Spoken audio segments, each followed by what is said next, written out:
7h, 9h, Europe 1 matin. L'édito politique sur Europe 1 avec Le Figaro. Bonjour Vincent Trémollet de Villers. Bonjour Dimitri, bonjour Anissa, bonjour à tous. Vincent. Vincent, depuis hier soir, la gauche met une pression forte sur le président et la majorité sortante pour qu'il participe au front républicain. La semaine dernière, le président en effet plaidait pour le ni Mélenchon ni Le Pen, mais en quelques heures, tout a changé. Oui, plus que ça Dimitri. Le nouveau Front populaire peut se féliciter d'avoir recruté hier soir Emmanuel Macron, le président de la République, et Gabriel Attal, son Premier ministre. Il est loin le temps où les deux hommes voulaient nous faire croire qu'ils pourraient remplacer la droite. Maintenant, ils rejoignent sciemment, au nom de la lutte contre le RN, l'improbable patrouille des castors qui construit son barrage avec Raphaël Arnaud, le candidat fiché S, avec Louis Boyard, avec Sandrine Rousseau et avec Rima Hassan. Le Premier ministre dit qu'il fait ses choix au nom de ses valeurs.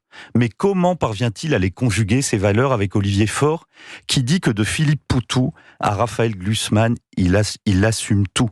Comment peut-il s'associer, le Premier ministre, au drapeau palestinien de la place de la République hier soir, à la défense de l'antisémitisme contextuel qui caractérise une partie de ce front de gauche?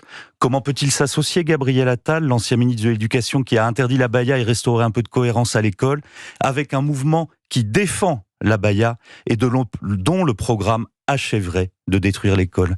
Et Emmanuel Macron, qui il y a 10 jours à l'Île de Saint fustigeait LFI et ses alliés comme un parti immigrationniste. Comment peut-il soutenir une coalition qui, en légitimant la migration climatique, ouvre nos frontières au monde entier?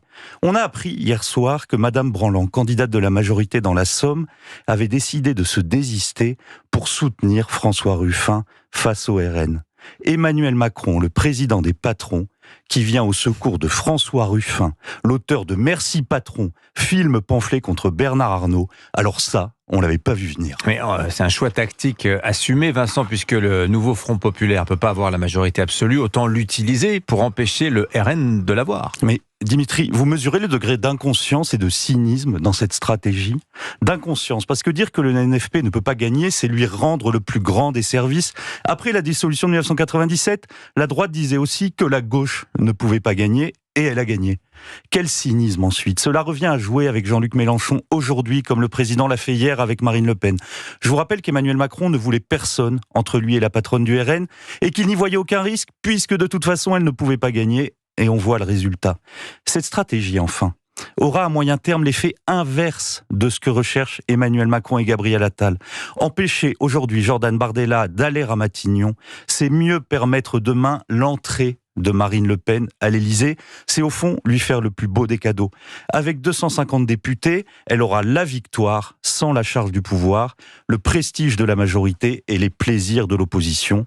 Et peut-être une présidentielle anticipée, puisqu'une assemblée bloquée relancera inévitablement la question de la démission du président. Mais vous pensez vraiment, Vincent, que ces consignes de vote vont être appliquées par les 20% de l'électorat qui ont voté pour Ensemble? Ce n'est pas ce que disait un sondage Odoxa réalisé pour Le Figaro à la fin de la semaine dernière. Puis en fait, on n'a pas besoin de sondage pour savoir que les électeurs de droite ne suivront pas Édouard Philippe quand il leur demande, comme il l'a fait hier, de soutenir un candidat communiste. On n'a pas besoin de sondage pour savoir que l'ancien électeur de François Fillon, séduit par Emmanuel Macron, ne va pas voter pour une coalition qui veut légaliser le braquage fiscal. Vous connaissez la phrase de Nietzsche, Dimitri, « Nul ne ment autant qu'un homme indigné ». Comment ne pas y songer quand on entend ce concert d'indignation, quand on supporte la 2000e homélie de François Hollande sur la République en danger?